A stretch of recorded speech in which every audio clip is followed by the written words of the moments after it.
Restart. चलिए, तो कल हम एक चीज पढ़ रहे थे जिसको कहते हैं सॉल्यूशन। सॉल्यूशन लिखा था ना हेडिंग पे, ये इक्वेशन कैसे लिख लिया। अच्छा, solution of differential equation of SHM हम पढ़ रहे थे, जिसमें हमने देखा था कि सॉल्यूशन जो आता है वो आता है x is equal to a sine under root k by m into t plus 5। उसके बाद उसको एक साइकिल के लिए हमने देखा था और कुछ ग्राफ वगैरह बनाए थे, वैल्यू वगैरह निकाली थी, तो ओमेगा की वैल्यू किसके बराबर आ गई थी, अंडर रूट के बाई एम के बराबर। तो उसके आगे की बातें हम पढ़ते हैं कि डिस्प्लेसमेंट ऑफ पार्टिकल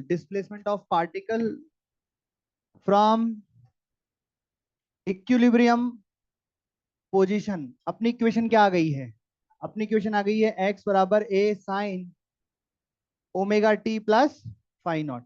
यहाँ फाई नॉट की हम बातें कर रहे थे, तो अभी और समझ में आएगी फाई नॉट की बात। देखो बाकी टर्म तो मेरे को सबसे क्लियर होना चाहिए, ये एम्पलीट्यूड है, ये ओमेगा है, टी टाइम है, बस फाई नॉट ही ऐसा है जो जो कुछ अलग सा है, कुछ देखते हैं क्या है। अच्छा हाँ, नाम नाम बता दो फाई नॉट का नाम, इनिशियल फेज एंगल। ठीक है, और फेज क्या होता है, फेज एंगल क्या होता है, ये जो भी पूरा लिखा है, टी नहीं, ये पूरा omega T plus phi nought, इसको कहते हैं फेज एंगल।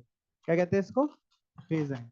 और जो अंदर ये जो फाई नॉट है जो ओमेगा टी के बगल में लिखा है, उसको बोलते हैं इनिशियल फेज। क्यों आता है इनिशियल फेज, तो टी बराबर जीरो पुट कर दिया, अगर टी बराबर जीरो रख दिया तो फाई नॉट ही तो बचा, इसलिए उसका नाम है इनिशियल फेज एंगल। ठीक है क्या। अच्छा, कोई तो क्वेश्चन नंबर होगा ही क्या, 3। तो मानो कि ऐसी एक इक्वेशन दी हुई है, 60 डिग्री को आप पाई में लिख लो, पाई में भी लिख देते हैं, डिग्री में भी लिख देते हैं, बाकी इधर पाई दे दिया तो फिर, और इसकी यूनिट रेडियन पर सेकंड होती है तो फिर रेडियन में ही लिख देते हैं, पाई बाय 3 कर दे चलो बेटा। ठीक है क्या, कुछ सवालों के जवाब दो। फाइंड, ये क्या दी हुई है पता है, displacement of a particle from equilibrium position is given by this equation, then find amplitude of the SHM, angular frequency of SHM, frequency of SHM,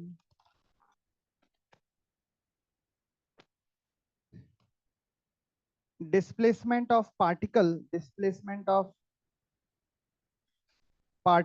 at t बराबर 2 सेकेंड। t बराबर 2 सेकेंड पर particle का displacement क्या होगा, displacement कहां से, displacement of particle t 2 second from equilibrium position.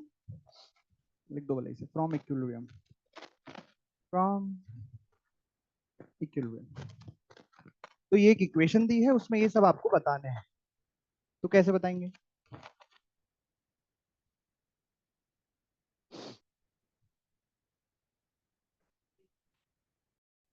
तो क्या करना है आपको, कंपेयर करना है। ये लिखा है 2 sine omega T plus phi nought. अच्छा, मजे की बात, ऐसे सवाल आते चाहिए, ऐसे कंपेयर वाले आ जाते कभी। हाँ, कर लेना, मतलब इससे पी भाई की आप देख लेना, इसमें झूठ बोलने वाली क्या बात, ऐसे ही आता है और क्या। बताइए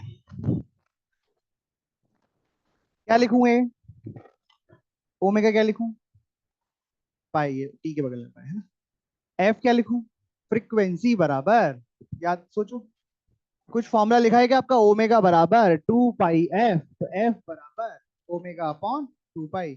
ये ऐसे देख लो, time period is equal to 2 pi by omega, तो frequency is equal to 1 upon time period, तो ओमेगा अपॉन 2 पाई, तो कितना आ गया, पाई अपॉन 2 पाई, तो 1/2 हर्ट्स।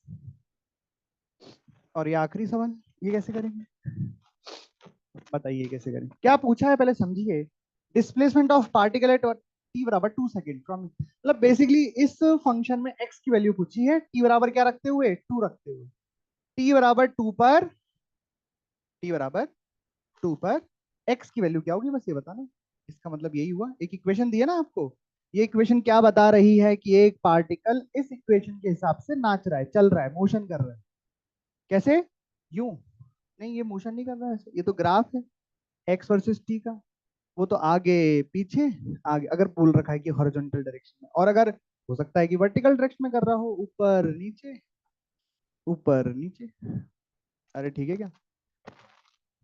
तो बताइए पोजीशन क्या होगी? अब एक्स बोला है तो यही मान लेते हैं हॉरिजॉन्टल। वाई भी हो सकता था, वाई बराबर 2 sin ω t + 5/3, उसका मतलब होता है कि पार्टिकल वाई डायरेक्शन में कर रहा है। बताओ। तो मैं लिखूंगा x बराबर 2 sin π t की जगह क्या लिख दूं? 2 π/3 मतलब 60 डिग्री हो गया मतलब। अरे हो गया क्या? तो 2 पाई मतलब कितना हो गया? 360 + 60 कितना हो गया है जी? 420, 420। हाँ हाँ, एक ही बात है, वो तो कैसे भी देख लो। तो क्वाड्रेंट कौन सा हो गया? First quadrant, very good. First quadrant में साइन की वैल्यू क्या आएगी? पॉजिटिव आएगी। बेसिकली साइन 2 π/60 साइन 60 होता है। तो कितना हो गया है? √3/2, 2 से 2 गया, √3 मीटर।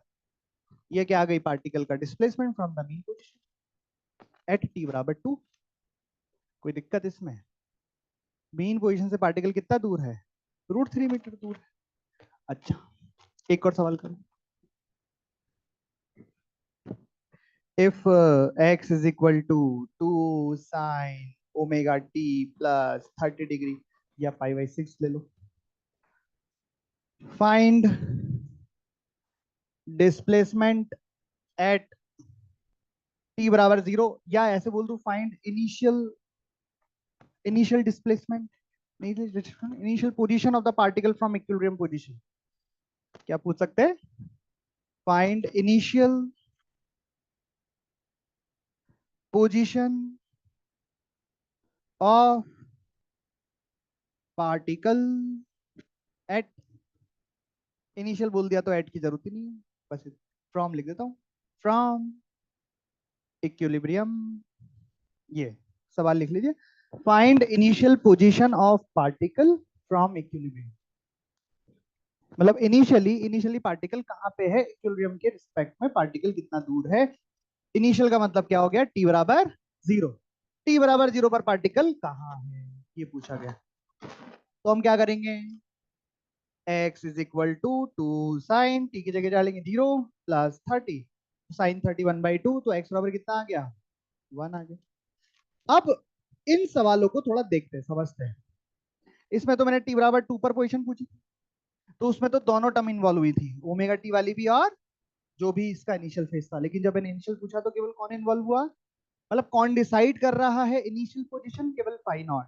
लेकिन और किसी भी वक्त पोजीशन कौन डिसाइड कर रहा है? Omega T plus phi nought मिलके। भाई ये तो ए पड़ा रहेगा। जो पूरे पार्टिकल को डांस करवा रहा है वो इसका चेंज होना करवा रहा है, पार्टिकल का जो मोशन करवा रहा है वो इस फेज के चेंज होने के कारण हो रहा है। समझ रहे हो? सब कुछ मोशन को कंट्रोल कौन कर रहा है? ये वाली ये वाली टर्म कर रही है टाइम, और ये सब कर रहा है। ठीक है? तो जब भी आपको कभी कोई पोजीशन या वो वहां पे कब पहुंचेगा, ये क्या होगा वो क्या होगा, तो आपको आंसर कहाँ से मिलेंगे? इससे आंसर मिलेंगे। बाकी तो कुछ है ही नहीं क्वेश्चन में। अरे हाँ कि ना, लिख लो इसको। अगर लिख लिया हो तो आगे चले।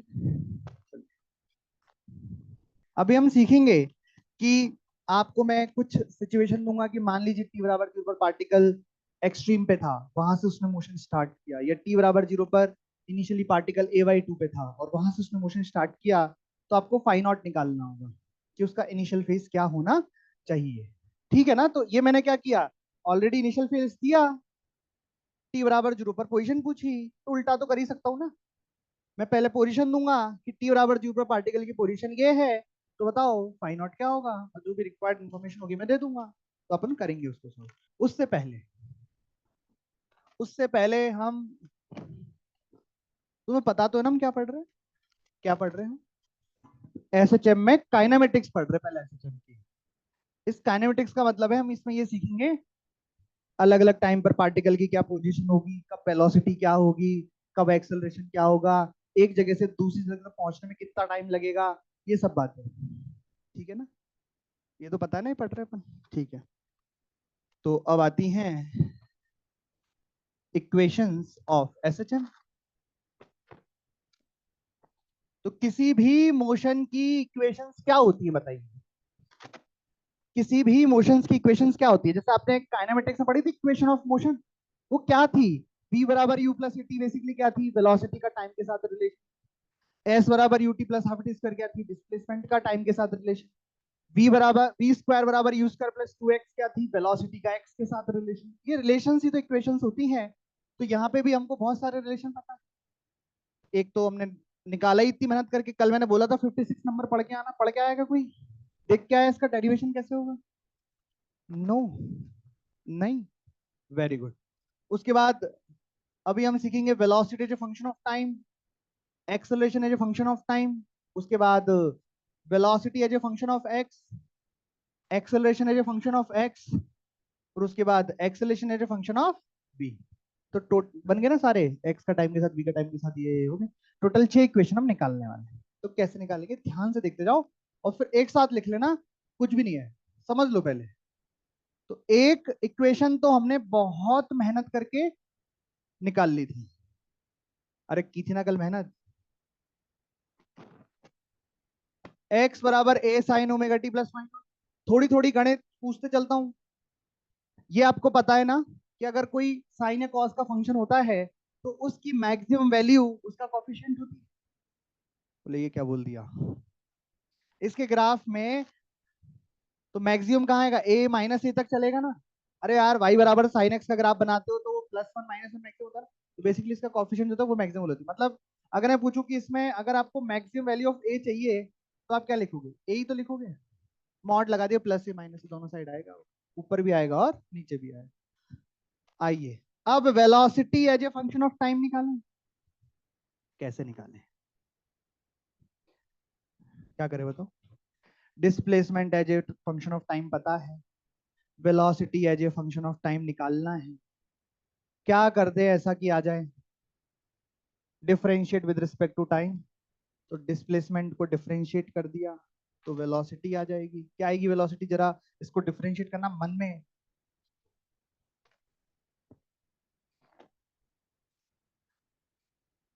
जल्दी।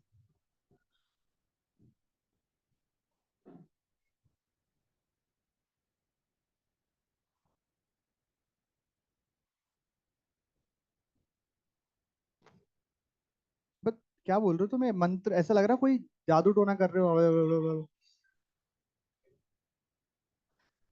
हाँ अब तो बोल दो। इतनी देर से सोच रहे थे, अब तो बोल दो। हाँ वेरी गुड। वेलोसिटी की मैक्सिमम वैल्यू क्या लिखोगे? क्या होगी? ए ओमेगा। और ये बताएगा, ये आगे बताएगा ये कहाँ पे होगी।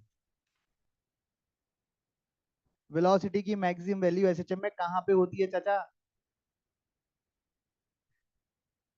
पीछे वाले नंद किशोर बताएगा।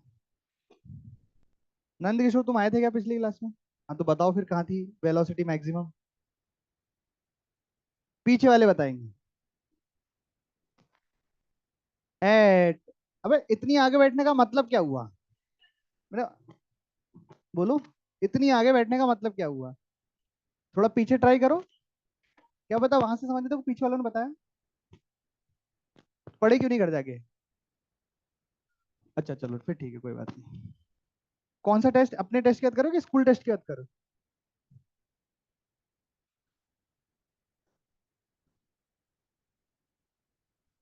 कितने टेस्ट हो चुके हैं आपके? कितने महीने हो गए पढ़ते हुए? अभी तक समझ में नहीं है पढ़ाई कैसे करनी है? 6 महीनों में अब तक ये नहीं सीखा कि कैसे पढ़ते हैं? टेस्ट के लिए हम क्या वो छोड़ देते हैं जो चल रहा है? टेस्ट में तो भैया रोटेशन तक ही आ रहा है, और उससे अगला जो टेस्ट होगा उसमें तो ऐसे सेंटर ऑफ मास तक ही आएगा। तुम मत पढ़ तब तक, और फिर उसके बाद देखना तो सिलेबस ही खत्म हो जाएगा। ये टेस्ट, उसके 1 महीने बाद एक और टेस्ट होगा, उसमें सिलेबस और भी कम आएगा कि जोनल टेस्ट है शायद, तो उसमें सिलेबस और भी कम है। तो मत पढ़ इनको। आगे जो चैप्टर आएंगे 21 दिन तक वो भी मत पढ़ना, क्योंकि टेस्ट में तो आएंगे ही नहीं। और फिर 21 दिन बाद देखना कि चलो अब पढ़ाई स्टार्ट कर, फिर तो कुछ समझ ही नहीं आएगा, छोड़ देना पढ़ाई। 2 टेस्ट ही तेरी जिंदगी अब इसके बाद, अगर टेस्ट के हिसाब से पढ़ेगा तो। समझ रहे क्या? तो ये क्या बात हुई, टेस्ट का पढ़ रहे थे इसलिए नहीं पढ़ा? मेरे को लगा स्कूल एग्जाम चल रही है। अजीब लोग हैं। ए बराबर बताओ वेलोसिटी आ गई तो अब क्या करें? एक और बार डिफरेंशिएट करेंगे, बताओ क्या आएगा?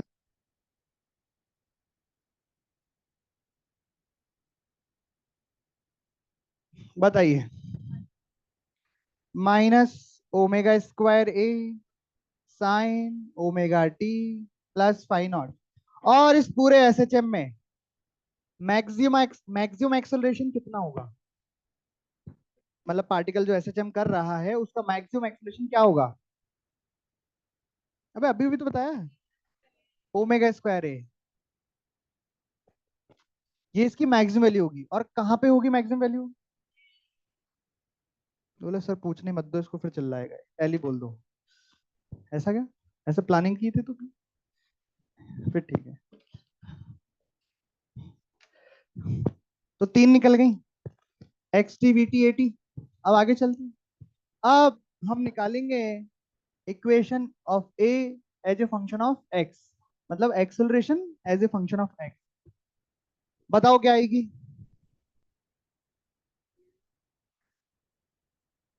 ए is equal to minus k upon m, टीप के भी गलत बोल रहा है। और एक्स, हाँ ठीक है ठीक है, हाँ। बताओ क्या आएगी? Acceleration as a function of x. अरे जल्दी बताओ यार। अबे 3 दिन से लिख रहे हैं अपन कॉपी में, ए बराबर minus k upon m into x, f बराबर माइनस के एक्स, एफ को लिखा एम ए बराबर माइनस के एक्स, तो ए बराबर माइनस के अपॉन है, तो यही तो है। अच्छा चलो ठीक है, कोई बात नहीं, एक और तरीके से बताता हूँ, इधर देखो। पढ़ते जाना, यहां से पढ़ना स्टार्ट करो, लास्ट तक क्या लिखा है। एक और बार, एक और बार, एक और बार पढ़ो, एक और बार। लिखा है। और ये किसके बराबर है? एक्स के बराबर। तो इसको इससे रिप्लेस कर दूं तो क्या आया? A is equal to minus omega square x. यहाँ पे ओमेगा स्क्वायर का मतलब ओमेगा होता है under root k upon m, तो ओमेगा स्क्वायर क्या होगा? के अपॉन एम। ए बराबर minus k upon m into x, तो वही बात है, कैसे भी अच्छा जी। अच्छा इनके ग्राफ भी बनाने हैं, तो इसका ग्राफ जब आप बनाओगे तो किसका ग्राफ बनेगा? साइन का। इसका किस साइन का ग्राफ पता है ना कैसे बनता है? ये कॉस का, और ये माइनस साइन का। माइनस मतलब नीचे से स्टार्ट होगा ऐसे, तो ये ग्राफ तो बन जाएंगे। यहाँ आपको ए वर्सेस एक्स ग्राफ बनाना है, कैसे बनाओ? अरे छोड़ो कैसे बनाओगे, अब तो उधर शेप क्या बनेगी? पैराबोला। अबे y बराबर कांस्टेंट x, y बराबर एम एक्स। स्ट्रेट लाइन अब तो पढ़ ली ना? वेरी गुड वेरी गुड, सही है।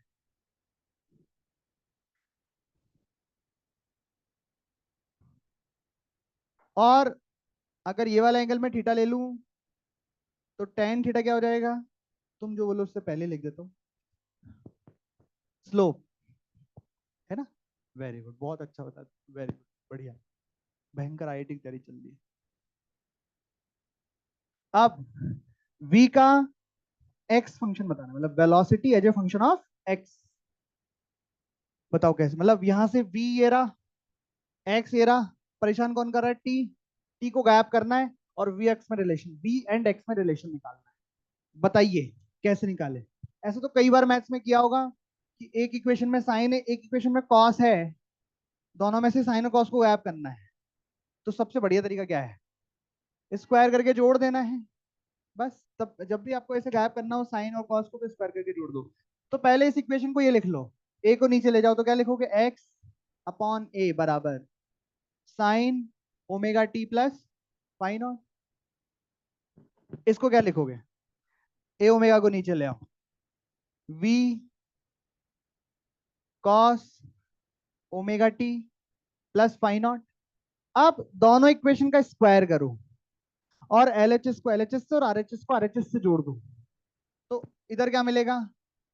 X square upon a square plus b square upon a square omega square बराबर 1।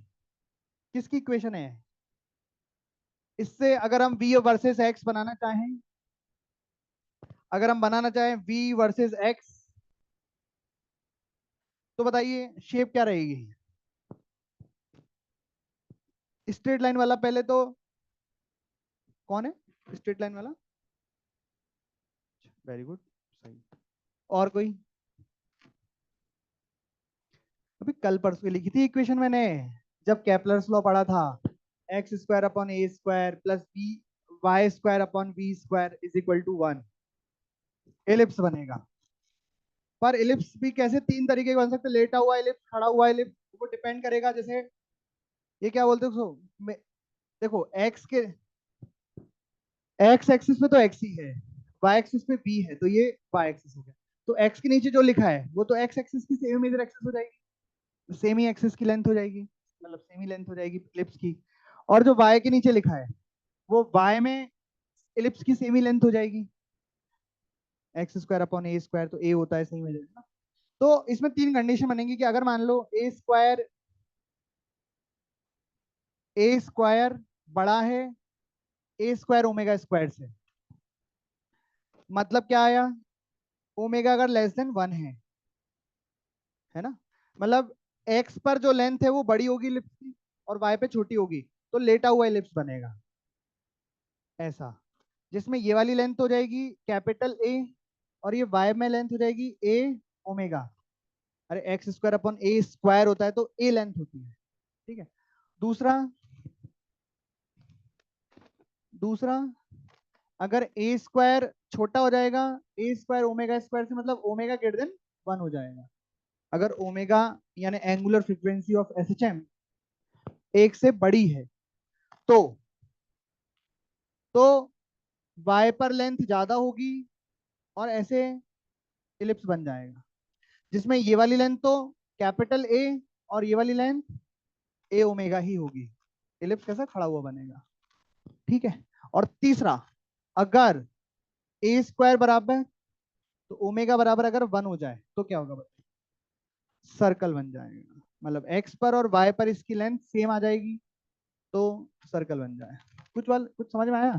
ठीक है, वेरी गुड। और और इसी में एक और बात, ये तो हमने v तो बनाया नहीं ना, एक्स के टर्म में क्या आया ये तो पता नहीं कैसी इक्वेशन बन गई। अरे जैसे यहाँ पे a as a function of x बना तो a एक साइड था, x एक साइड ऐसे बनाता ना इक्वेशन अच्छी सी, तो यहाँ पे v बराबर निकालो इसको सॉल्व करके, तो कैसे करोगे? v बराबर चाहिए मेरे को चाहिए कि v बराबर क्या लिखते हैं, तो इसको इधर ले जाऊंगे, एलसीएम लेके सॉल्व करोगे, मल्टीप्लाई करोगे, तो ये बन जाएगा v बराबर ओमेगा अंडर रूट ए स्क्वायर माइनस एक्स स्क्वायर। यहाँ पे x क्या है जरा जोर से बताना, आपको बताया था ना x तीन तरीके के हैं। अगर अपनी एसएचएम की इक्वेशन में x लिखा है ना, तो ये डिस्प्लेसमेंट, देखो डेरिवेशन कहां से स्टार्ट हुआ, यहाँ से, यही वाला x है वो, तो ये क्या है, displacement of particle from equilibrium position. अगर स्प्रिंग फोर्स होता है, स्प्रिंग फोर्स और उसका x होता है F बराबर minus k x, spring force का x होता है तो वो एलोंगेशन और कंप्रेशन होती है फ्रॉम नेचुरल लेंथ, और नेचुरल लेंथ और इक्विलिब्रियम एक ही जगह पे आए ऐसा जरूरी नहीं है, अलग भी आ सकती है सेम भी आ सकती है। तो जब स्प्रिंग फोर्स लिखो तो जो कंप्रेशन और एलोंगेशन नापना है वो नेचुरल लेंथ से नापनी है। जब एसएचएम फोर्स लिखो तो उसमें एक्स इक्विलिब्रियम पोजीशन से मेजर करना है, और अगर एक्स कोऑर्डिनेट हुआ तो एक्स की जगह एक्स माइनस एक्स नॉट रख देना है, जिसमें एक्स नॉट आपकी इक्विलिब्रियम पोजीशन होगी, ऐसे रहता है। और ये आपको याद करनी है। देखो इक्वेशन ऑफ मोशन तो हमें याद करनी ही पड़ती, तभी तो आप बता पाओगे। मैं पूछूंगा कि एसएचएम पार्टिकल अगर a/2 पे है तो उसकी वेलोसिटी क्या हो, तो आप इसमें एक्स की जगह क्या डाल दोगे, a/2, और वेलोसिटी निकालोगे। तो इक्वेशन ऑफ मोशन हमें याद रखनी है। जैसे करके देखो, अगर एक्सलेशन की मैक्सिमम वैल्यू निकालनी, तो एक्सलेशन मैक्सिमम कहाँ होता है, जब x बराबर a हो जाता है एक्सट्रीम, तो x बराबर a डाला तो a बराबर कितना आ गया, ओमेगा स्क्वायर है मैक्सिमम वैल्यू। वेलोसिटी मैक्सिमम कब होती है, इक्विलिब्रियम, मतलब डिस्प्लेसमेंट फ्रॉम इक्विलिब्रियम है, x बराबर कितना हो जाएगा, 0, तो 0 करो यहाँ पे x को, तो v बराबर a ओमेगा आ गया ऐसा। और last acceleration as a function of velocity, तो ये एक्सेलरेशन है इसमें साइन है, ये वेलोसिटी इसमें कॉस है, सेम तरीके से ले जाके दोनों साइड स्क्वायर करके एलएचएस को एलएचएस से आरएचएस को आरएचएस से जोड़ देंगे, तो वो भी इलिप्स ही बन जाएगा। और ये आपके लिए होमवर्क रहेगा क्योंकि जगह खत्म हो गई। चलिए लिखिए और इसको करके लाना, जैसे आज आप होमवर्क करके लाए एसएचएम का वो इक्वेशन करने वाला। हम अब सीखेंगे फाई नॉट निकालना। लिखिए calculation of phi nought, calculation of phi nought मतलब इनिशियल फेज और गिवन सिचुएशन। जैसे कि आपको सिचुएशन देते हैं, क्वेश्चन नंबर क्या लिखते हैं, 5। हाँ ठीक है जो भी है। चलिए तो ऐसा दिया गया है कि मान लीजिए ये इक्विलिब्रियम है और टी बराबर 0 पर पार्टिकल का इक्विलिब्रियम से डिस्प्लेसमेंट 0 है और पार्टिकल पॉजिटिव डायरेक्शन में चलना स्टार्ट कर, मतलब पॉजिटिव डायरेक्शन में इसके पास वेलोसिटी है। टी बराबर 0 पर पार्टिकल कहां से स्टार्ट हो रहा है, एक्स बराबर 0 पर और पॉजिटिव डायरेक्शन में जा रहा है। तो वैसे तो फाइंड आउट ही निकालना है, पर उसको ऐसा भी पूछ सकते हैं कि find x as a function of time for this particle. ये माइनस ए दे रखा है, ये प्लस ए दे रखा है। Time period of SHM, time period बराबर कैपिटल टी दे रखा है। तो बेसिकली मतलब जब आप ये इक्वेशन लिखोगे तो जनरल इक्वेशन क्या है, A sine omega T plus phi naught. A तो ए ही हो गया एम्पलीट्यूड। ओमेगा निकालने के लिए आप टाइम पीरियड का यूज कर सकते हो, 2 pi by t into small t plus phi nought ही निकालना है। समझ गए क्या, नहीं समझे मैंने क्या बोला, तो सिर्फ ऐसे लिख लो, फाइंड इनिशियल फेज, ऐसे लिख लो।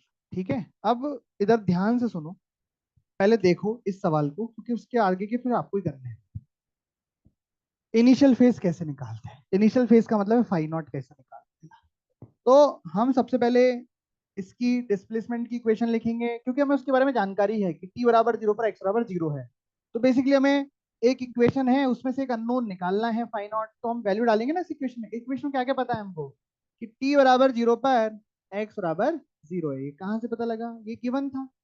ये अलग अलग गिवन होगा हर सवाल में, कहीं पर इसको लिख देंगे a/2 पर है, कभी एक्सट्रीम पर है, कभी कहीं है, कभी कहीं है। हमने रखी वैल्यू रखी तो क्या बन गया है, 0 बराबर A sign 0 plus phi not. अरे टी रख दिया ना यहाँ पे, तो यहाँ से साइन फाई नॉट बराबर 0 बन गया। तो फाई नॉट बराबर क्या होगा, तो आपको जो वैल्यू बतानी है फाई नॉट का, हम रेंज डिसाइड कर रहे हैं क्योंकि ट्रिग्नोमेट्रिक फंक्शन में तो अनंत सॉल्यूशन हो सकते हैं, एक के बाद एक के बाद एक के बाद ऐसा। हम फाई नॉट की जो रेंज डिसाइड कर रहे हैं वो 0 से 2 पाई के बीच में कर रहे हैं, जिसमें 0 डिग्री इंक्लूड है, 0 रेडियन इंक्लूड है और 2 पाई एक्सक्लूड है। 0 से 2 पाई की रेंज, मतलब बेसिकली आपको 2 पाई एंगल की कोई भी रेंज बना सकते हो, जैसे -पाई से पाई बना सकते हो।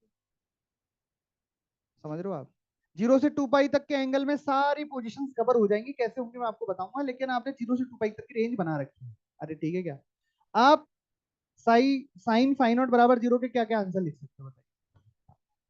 साइन 0 एंड पाई, दो आंसर आ सकते हैं, 180 डिग्री मतलब। अब दोनों तो नहीं हो सकते ना, एक पोजीशन के लिए दो फाई नॉट कैसे हो सकते हैं, बोले सर हो सकते ना, आप डाल के देखो, 0 डालो तब भी एक्स बराबर 0 आ रहा है और पाई डालो तब भी एक्स बराबर 0 आएगा। डाल के देखो, पाई डालो यहाँ पे, टी बराबर 0 डालो तो साइन पाई 0 तो एक्स बराबर 0 नहीं। वेलोसिटी भी तो है, एक बार इधर जाएगा एक बार अपोजिट जाएगा, तो वो भी तो पता लगना चाहिए ना, ऐसे उससे भी फाई नॉट अलग अलग होगा। पोजीशन तो ठीक है, पोजीशन तो ठीक है, पर वेलोसिटी की डायरेक्शन 0 डालने से कैसी आएगी और पाई डालने से कैसी आएगी, वो भी है। मतलब आपको वेलोसिटी को भी चेक करना पड़ेगा कि 0 पर ये वाली वेलोसिटी मिलेगी डायरेक्शन, या पाई एंगल पे ये वाली डायरेक्शन मिलेगी, कैसे देखो बड़ा। मतलब आपके पास कुल मिला के दो आंसर आ गए, इनमें से कोई एक सही है ना। तो आप लिखोगे v बराबर A omega sine omega T plus phi naught, ये इसकी जनरल इक्वेशन हो गई। टी बराबर 0 पर आपको वेलोसिटी तो नहीं पता, लेकिन वेलोसिटी की डायरेक्शन पता है। डायरेक्शन क्या आनी चाहिए, पॉजिटिव डायरेक्शन आनी चाहिए, तो आपने डाल दी वैल्यू v बराबर ए ओमेगा, सॉरी यहाँ कॉस आता है ना, कॉस टी तो 0 डाल दिया, बचा क्या फाई नॉट। फाई नॉट की दो वैल्यू हमारे पास, एक 0 डिग्री और एक 180 डिग्री या पाई रेडियन। आपने जब इसमें cos 0 डाला, cos 0 कितना होता है 1, तो ये बन गया प्लस में ओमेगा, मतलब पॉजिटिव आंसर आ गया वेलोसिटी का। लेकिन जब आपने इसमें पाई डाला cos में, तो -1, तो वेलोसिटी का नेगेटिव आंसर आ गया। इसका मतलब पाई रिजेक्ट हो गया, 0 सेलेक्ट हो गया। मतलब इस सिचुएशन के लिए फाई नॉट 0 है। तो जब आप इक्वेशन लिखोगे मान लो एक्स की, तो आप लिखोगे A sine 2 pi by T. 2 pi by T क्यों लिखा? क्योंकि ओमेगा थोड़ी दिया है, टी दिया है ना। तो टी को क्या लिख सकते हैं, 2 पाई बाई, सॉरी ओमेगा को क्या लिख सकते हैं, 2 pi by T into small t plus 0। इस सिचुएशन के लिए 0 डिग्री होगा। अच्छा, हाथ की आती ये भी बता देता हूँ, क्योंकि पूरा सॉल्व थोड़ा करेंगे। अगर मान लो मैं देता कि टी बराबर 0 पर ही है पार्टिकल, टी बराबर 0 पर पार्टिकल एक्स बराबर 0 पर ही है इक्विलिब्रियम पर, लेकिन वेलोसिटी की डायरेक्शन कैसी है, बाकी सारी चीजें। तो अगर इसके लिए फाई नॉट का आंसर मुझे देना होता, तो फाई नॉट का आंसर क्या देता, इसका आंसर पाई आता। क्योंकि पोजीशन तो यही निकलती, आप वापस से क्या करते, ये लिखते, उसमें वैल्यू पुट करते हैं, फाई नॉट की फिर से दो वैल्यू आती, फिर आप वी लिखते हैं, वी में दो वैल्यूज आती, एक से पॉजिटिव और एक से नेगेटिव। आपको इस बार कौन सी वाली चाहिए, नेगेटिव वाली। नेगेटिव किससे आएगी, पाई। तो इस बार पाई आंसर हो जाता। और displacement as a function of time क्या हो जाता। और ये एक तो मैं लिख रहा हूँ, बाकी आप फिर वेलोसिटी की इक्वेशन भी लिख सकते हैं। वेलोसिटी कैसे लिख सकते हैं, ए ओमेगा की जगह लिख सकते हैं 2 pi by T cos plus. तो फिर इक्वेशन ऑफ मोशन आप मतलब कोई सी भी इक्वेशन ऑफ एसएचएम लिख सकते हैं। ऐसे लिखो, फिर और कराते हैं। तुम्हें कुछ समझ में आया? नहीं?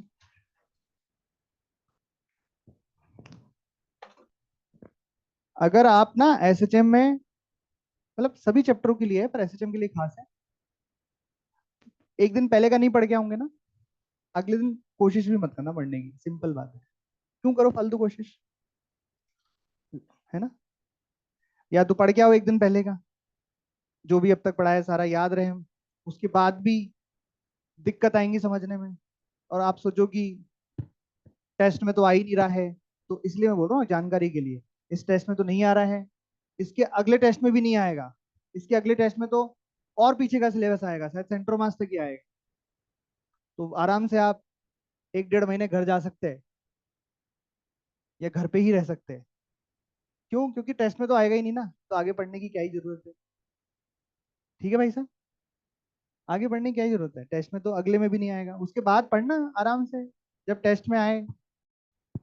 तो इस तरीके से हम इनिशियल फेज फाइंड करते हैं। अब एक दो सवाल आपको और देते हैं, उसमें आप करके दिखाना। तो टी बराबर 0 पर सिचुएशन चेंज करते हैं। अब हम ये बोलते हैं कि टी बराबर 0 पर पार्टिकल, टी बराबर 0 पर पार्टिकल कहाँ से स्टार्ट हुआ है, कहाँ पे है, मतलब एक्सट्रीम पर है। एक्सट्रीम से मोशन उसने अपना एक्सट्रीम पर है, मतलब डायग्राम में से ही बना लेना है आपको, और उसको चाहो तो लिख भी लेना है कि एट टी बराबर 0 particle at extreme. Then find phi nought for this situation. करो, कैसे करोगे, करने का तरीका यही है, पहले एक्स लिखो, एक्स के लिए क्या क्या गिवन है वो लिखो, और फिर देखो। अच्छा, कौन बताएगा यहां पर इसकी वेलोसिटी की डायरेक्शन क्या होगी। यहाँ पे वेलोसिटी 0 होगी ना यार, तो डायरेक्शन होगी नहीं, वेलोसिटी 0 है, वेलोसिटी तो है ही नहीं। चलिए करिए। इस क्वेश्चन में पार्टिकल टी बराबर 0 पर एक्सट्रीम पर है, और वहीं से अपना मोशन स्टार्ट कर रहा है, फाइंड फाई नॉट।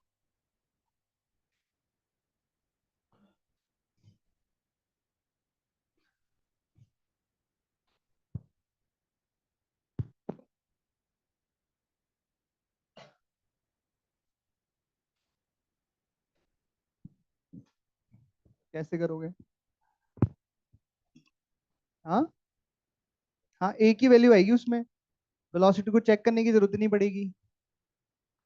टी बराबर 0 पर एक्स बराबर क्या लिखोगे, प्लस ए, और वो इक्वेशन में पुट करोगे, तो प्लस ए बराबर A sign 0 plus phi not, तो मतलब साइन फाई नॉट बराबर क्या हो गया 1। अब 0 से 2 पाई के बीच में, 1 तो एक ही जगह पे आता है, कहाँ पे आता है, 5/2 पे आता है, तो दूसरा आंसर ही नहीं है, तो इसमें दूसरे वी की इक्वेशन चेक करने के लिए जरूरत नहीं है, और चेक भी करोगे क्या यहाँ पे, तो पॉजिटिव नेगेटिव क्या चेक करोगे, तो अपने आप ही मैथ्स ने एक ही आंसर दिया, तो आप चेक करने की। अरे समझ रहे हो क्या, तो आप देख रहे हो एक चीज, क्या देख रहे हो, एक अपन पैटर्न पकड़ सकते हैं।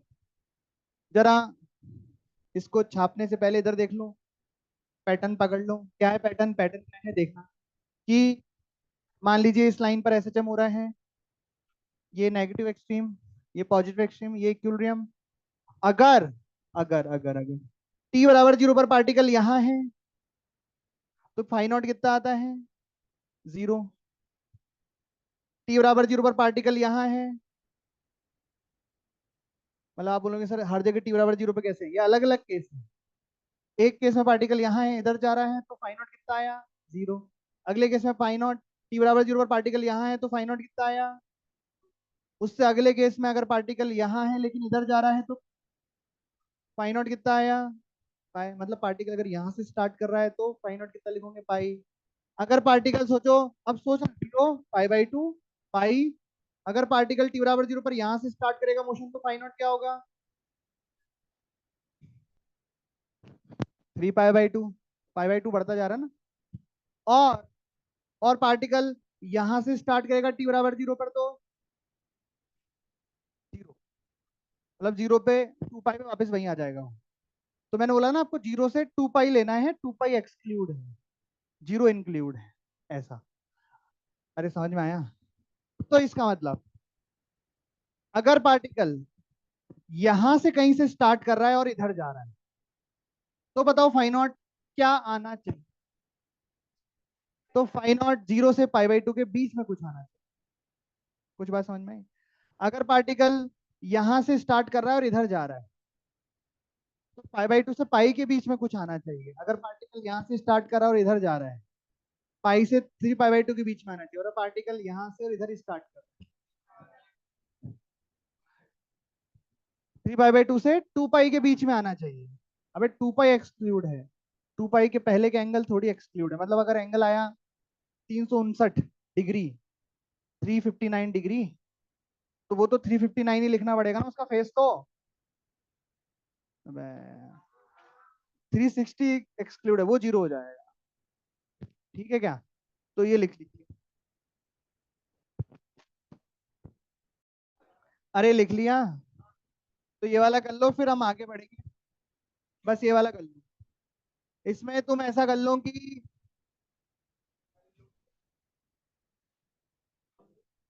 यहाँ पे रख लो, टी बराबर 0 पर इधर की तरफ एक्स बराबर -a/√2, फाई नॉट बताओ क्या होगा इस पार्टिकल के लिए। अच्छा बिना कुछ सॉल्व करे पहले ये बताओ कि जो फाई नॉट की वैल्यू आएगी वो कौन से एंगल और कौन से एंगल के बीच में आएगी,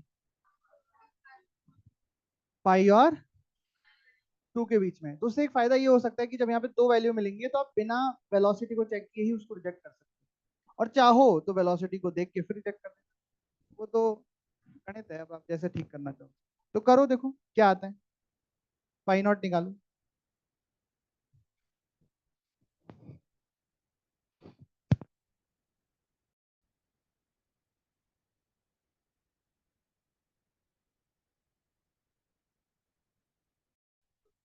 तो क्या हुआ,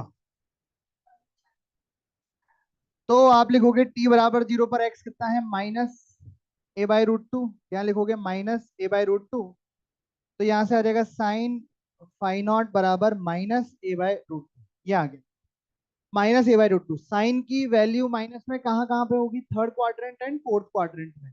तो थर्ड क्वाड्रेंट के हिसाब से तो फाई नॉट कितना आ जाएगा, 180 + 45, 180 + 45 225, सही बोलो, 225 डिग्री। और फोर्थ क्वाड्रेंट में कितना आ जाएगा, 360 - 45, 315। हाँ, ये दो आंसर पॉसिबल हो सकते हैं -1/√2 के लिए, पर आपका आंसर आना चाहिए पाई से 3 पाई/2 के बीच में, थर्ड क्वाड्रेंट वाला। तो आंसर आना चाहिए 225, 315 गलत हो जाना चाहिए। और आप चाहो तो वेलोसिटी की इक्वेशन लिखो, वेलोसिटी की इक्वेशन लिखोगे कॉस की इक्वेशन बनेगी, किसकी इक्वेशन नहीं, कॉस की। अरे कॉस ही तो रहता है उसमें, नहीं रहता क्या, तो कॉस कब नेगेटिव होगा? देखो एक थर्ड में है और एक फोर्थ में, दो आंसर आए थीटा के। अब आपको देखना है कि कॉस कहाँ पे नेगेटिव होगा, थर्ड क्वाड्रेंट में, तो 225 आंसर। क्योंकि हमें नेगेटिव क्यों चाहिए कॉस, मतलब वेलोसिटी नेगेटिव है ना, इसलिए हमें कॉस की वैल्यू नेगेटिव में चाहिए। और कॉस नेगेटिव किस में होता है? थर्ड क्वाड्रेंट में। कुल मिला के 225 आंसर इसका आएगा। अगला सवाल लेके, बढ़िया सवाल है अगला। तो अगले क्वेश्चन में पता लगेगा कि आप कितना सीखे हो फाई निकालना या एम्पलीट्यूड, सब कुछ उसमें सॉल्व करना पड़ेगा आपको। और आपको फाइनली डिस्प्लेसमेंट की इक्वेशन निकालनी पड़ेगी, पोजीशन की इक्वेशन निकालनी पड़ेगी। देखते हैं ये आ गया समझ में सभी को कि कुछ पूछना है इसमें? 225 क्यों होगा, आंसर समझ में आ गया? ठीक है, लिखो अगला सवाल। क्वेश्चन नंबर 9 लिखिए। On a particle of mass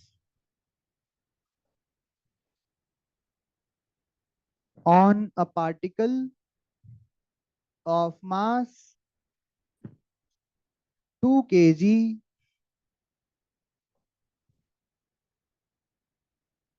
a force acts which is given by a force acts which is given by F बराबर माइनस 8x+4, F बराबर minus 8x+4 if particle is released, if particle is released from rest, if particle is released from rest at x बराबर 1, eight x बराबर 1 metre. जब ऐसे दिया जाता है ना x बराबर 1 मीटर या x बराबर 1, तो ये है ना कोऑर्डिनेट्स होते हैं। पार्टिकल रिलीज फ्रॉम या पार्टिकल रिलीज एट x बराबर 1, मतलब x बराबर 1 कोऑर्डिनेट से उसको छोड़ दिया गया है। समझ में आई बात? ठीक है। तो क्वेश्चन है कि फाइंड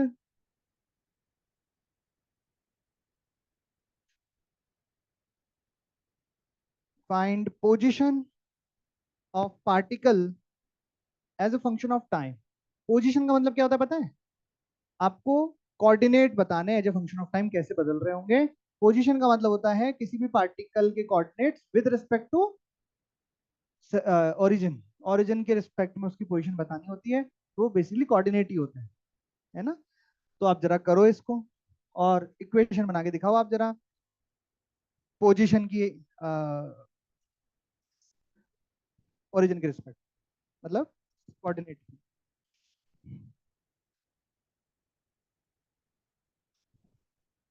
तो सबसे पहले तो आप ना ऐसे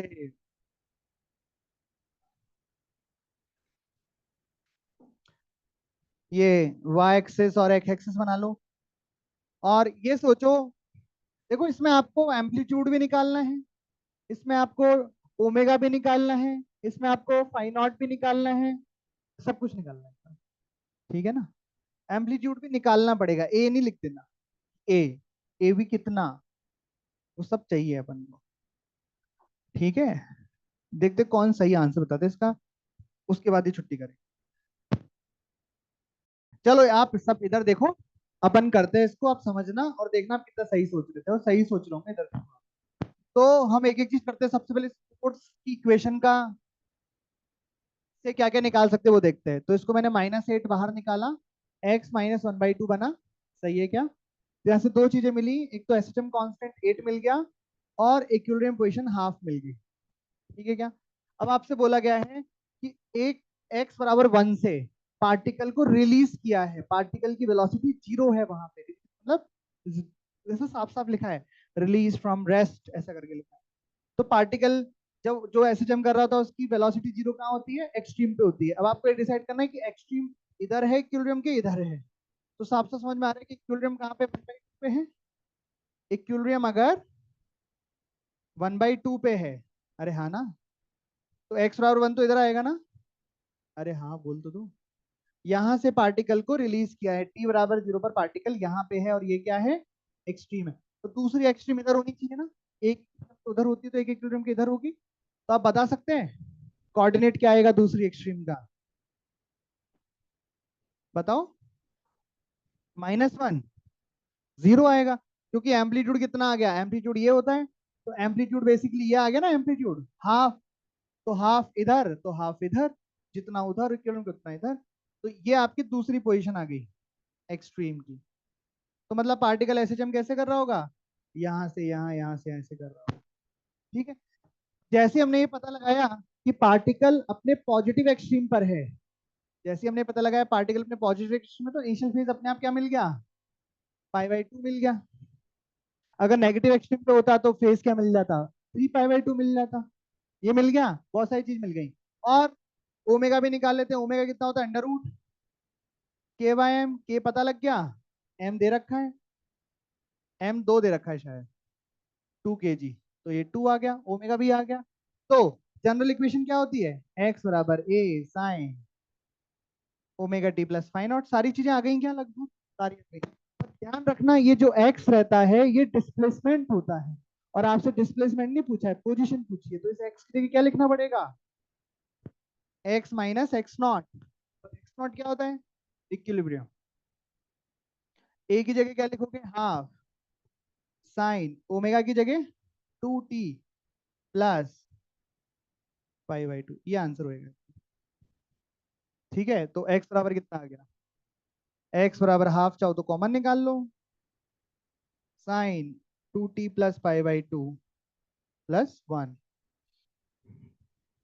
ये आंसर होएगा। यहाँ पे x पोजीशन है, डिस्प्लेसमेंट नहीं। ठीक है, फिर अगली क्लास में हम पढ़ेंगे बहुत बढ़िया चीज, तो पढ़ेंगे अगली क्लास में।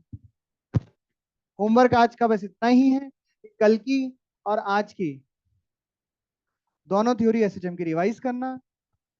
कल अभी तो क्लास होगी ना सैटरडे कल, ठीक है, तो कल हम पढ़ेंगे आगे एसएचएम।